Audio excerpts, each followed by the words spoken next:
Hello, I am Dr. Prashanjit Kumar Roy, New Life Fertility Center, Shiliguri. I am a test tube baby specialist. So today we are going to talk about how to increase the sperm quantity quality in case of male factor infertility. We know that around 80 to 100 million people worldwide suffering. According to WHO, it's around 1 people out of 5 people are suffering from infertility. And you know that out of that 50% are suffering from the male infertility.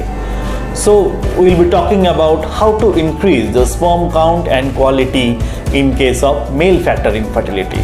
It's not only the count, it's the sperm count, morphology, motility. 3 factors which come into play when we talking about infertility in case of male.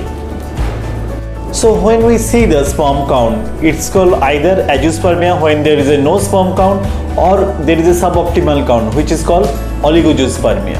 So in our day-to-day clinical practice, what we are seeing that as the days going on, the male semen parameter are getting deteriorating over the years. It may be due to lot of factors, maybe environmental factor, lifestyle factor. There are a lot of factors come into play.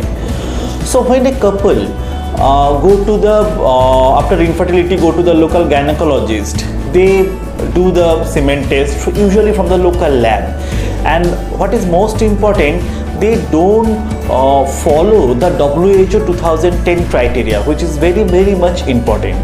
So you should do a test according to WHO criteria from a proper lab to know the baseline semen parameter. If we don't know the baseline, we don't see the improvement. It's very difficult to interpret the improvement. So according to WHO, there are certain parameters which we need to see, like the sperm volume, sperm count, sperm motility, sperm vitality, sperm morphology.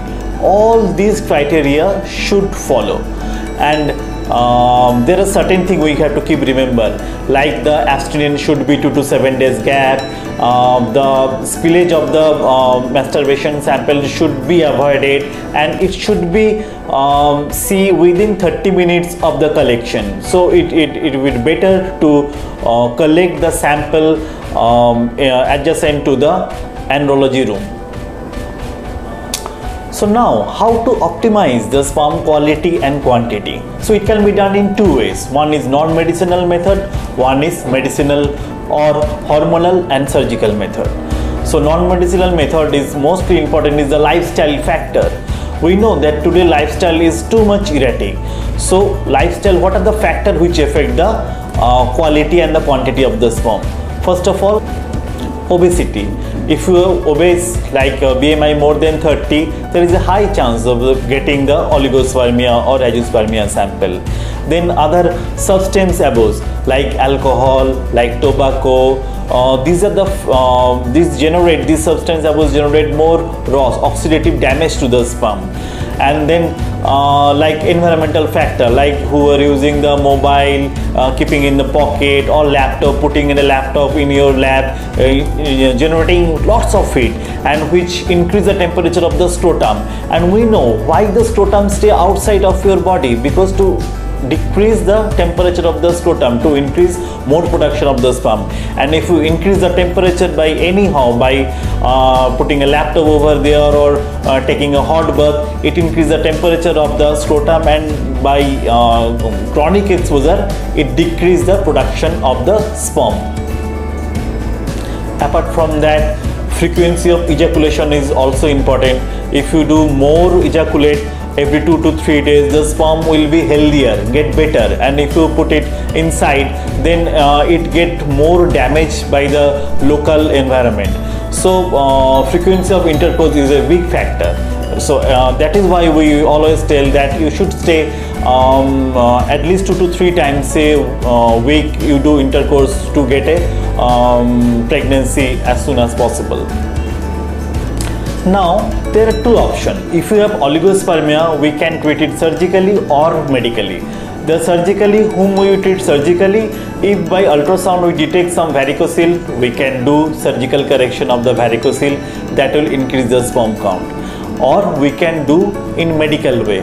medical way, people usually think that getting testosterone that will boost the sperm count, but it is not true. Lots of people use, before coming to me, use the testosterone, but you usually don't use testosterone. Testosterone usually downregulate the hypothalamic axis, so it decreases the production of the sperm. So do not use testosterone over the counter. Go to your doctor, do proper test whether you require it or not, then use testosterone. Usually we give testosterone if get some hypo only. Apart from that, we can use the anti-estrogen like clomiphene or letrozole on alternate day. If you have a 17 alpha hydroxyprogesterone level is low, which indicate the local intratesticular testosterone concentration, not the blood or serum testosterone concentration. So apart from this group of medicine, another important group of medicine is antioxidant. We know that oxidative damage is the mostly responsible for idiopathic male infertility in 30 to 80% cases. So like the various factors like infection, advanced age, whatever taking at a diet, all those things produce maximum oxidative stress in your body. So we need something to counteract those oxidative stress. That's called antioxidant. It can be available widely as a natural source in fruits, vegetables, or you can take like glutathione, lycopene. Those are available in tablet. Vitamin C, vitamin E, so you can consume that. So by that way you can increase your sperm quality and quantity. Now another important group of medicine is sperm vitalizer. What is that? Now we know that every cell in body require mitochondria. It is a powerhouse of the cell and it consumes coenzyme Q. So if you give someone coenzyme Q, it give power to the mitochondria, thus it increase the motility of the sperm. So if you give the coenzyme Q, is widely available in the market. If you consume coenzyme Q, it obviously increase the sperm count in male factor infertility. So friend, if you are suffering from male factor infertility, no need to worry. Consult your reproductive specialist and get your treatment done. I tell you lots of methods. By any method you can do your treatment and you can improve your sperm count. And if you even after treatment not improving this sperm count, then we have a IVF, we have a ICSI, and even azoospermia patient can be a father of their own by their own sperm. So if you have any queries, any comment, if you want to know anything, comment or you can call in the given number below. Thank you.